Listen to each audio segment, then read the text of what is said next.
Resaka ny kolotsaina sy ny soatoavina malagasy nitondra ny fahitany ny fanamariana ny taom-baovao malagasy ny avy eo anivo ny ministeran'ny serasera sy ny kolotsaina misy mantsy ireo tsy mifanara-kevitra ao anatin'ny daty anatanterahana izany hetsika lehibe izany na ny taom-baovao malagasy io sy ny hetsika mifanandrify amin'izay ihany koa.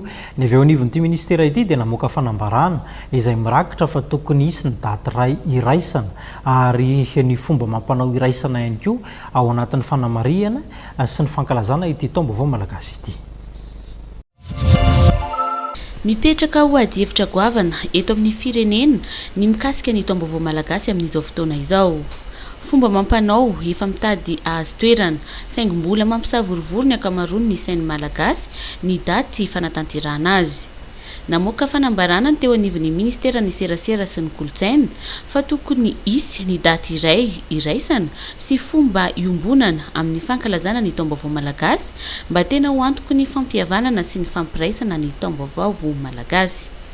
Manoloana ity fanambarana ity dia namoaka fanambarana ihany koa ireo fikambanana mpivohy ny taom-baovao malagasy fararano fa tsy napetraka fahatany ny daty ao amin'ny volana martsa sy aprily fa manaraka ny lamina ara-boajanahary.